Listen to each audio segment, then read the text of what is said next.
Welcome friends, welcome to kitchen of Chondrima. मैं हूँ चौंद्रिमा और आज की हमारी रेसिपी है रोज़ पैनकेक्स। जी हाँ, ये बहुत ही टेस्टी बनते हैं और बहुत ही स्वीट सी स्मेल है इसकी। अगर आप ये चैनल पहली बार देख रहे हैं तो ज़रूर लाइक, शेयर और सब्सक्राइब कीजिए। और हाँ, जो हर रोज़ देखते हैं वो कमेंट करके मुझे बताइए आपको ये रेसिपी कैसी लगी। तो चलिए शुरुआत करते हैं। इसके लिए हम ले लेंगे 2 कप मैदा, 1.5 कप दूध, बेकिंग पाउडर, बेकिंग सोडा, रोज़ सिरप और 1 अंडा। बस इसी से बन जाएगा। तो चलिए शुरुआत करते हैं। एक बाउल ले लेते हैं, उसके अंदर 1 अंडा मैंने लिया है, उसके साथ 1 चम्मच चीनी।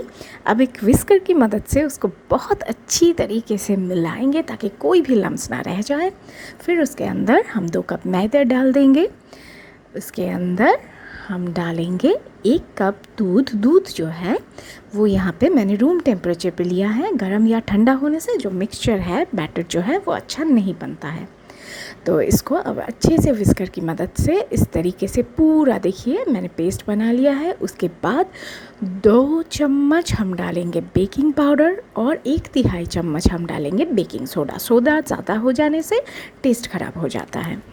फिर इसके अंदर हम मिलाएंगे जो रोज़ सिरप है वो 6 टेबलस्पून मिलाएंगे और इसको अच्छे से एक स्मूथ से बैटर में बदल देंगे कुछ इस तरीके से।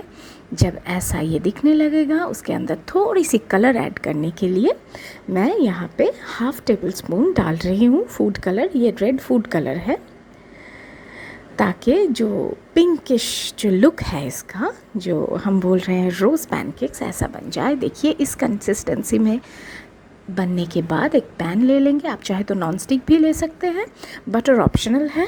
बटर से टेस्ट बहुत ज़्यादा अच्छा आता है। अगर आपको नहीं चाहिए तो नहीं भी डाल सकते हैं। फिर मीडियम टू लो फ्लेम पे, बहुत धीमे आंच पे, ऐसे एक कड़छी की मदद से हमने बैटर को पैन के अंदर दे दिया है। अब इसको लो फ्लेम पे करीबन 2 मिनट के लिए पकाएंगे। देखिए बबल्स आ चुके हैं। बबल्स आ जाने के बाद इसको फ्लिप करके उल्टे साइड से भी 2 मिनट पकाएंगे। लीजिए रेडी है आपके रोज़ पैनकेक्स, पिंक कलर के, बहुत सॉफ्ट और टेस्टी।